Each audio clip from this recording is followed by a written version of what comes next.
ning kene wae ciblek iki mah ditinggal lunga.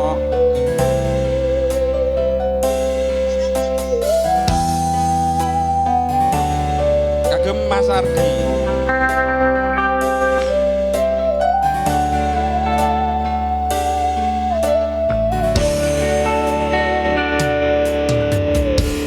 Biyen omahku gedhe, rojo yen udan gedhe, bapak kerja yen mung ana proyek. Yen durung kramikan arep turu adem kangenan, penting saben dina iso mangan.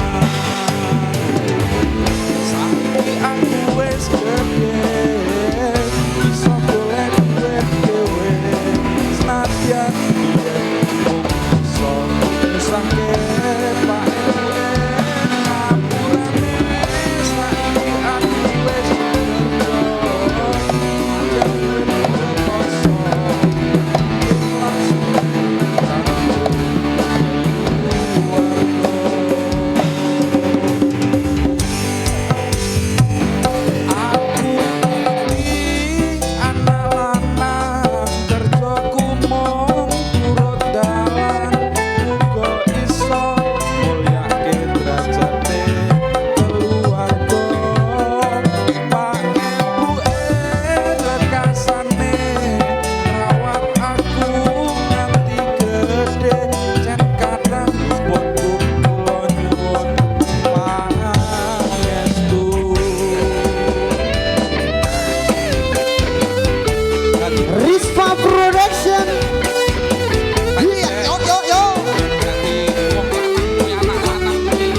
buat kudu ngerti kekarepane wong tuwa. kudu iso Tugas paling berat itu adalah kudu ngangkat derajate keluarga. Yo nyanyi bareng yo.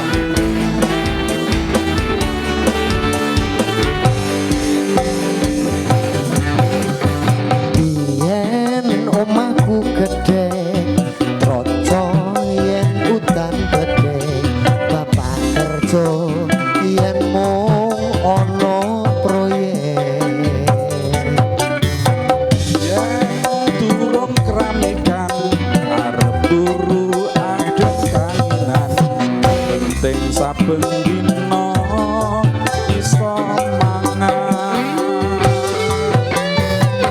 Saiki aku wis gedhe, iso golek duit dhewe, Senadyan biyen mung iso nyusake pak ibuke ngapurane.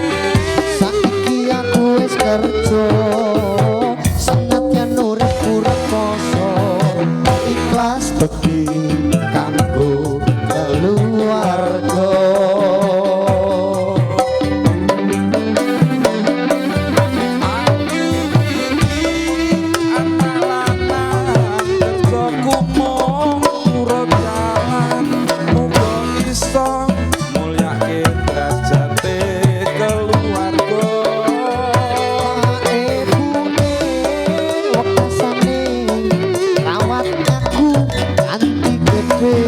Yen kata luputku kula nyuwun pangestu.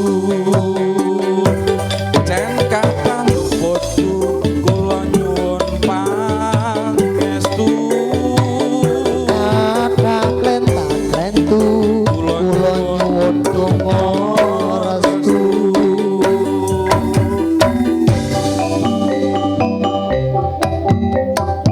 Biyen Pedhot sling ngepil. Pedhot sling ngepil.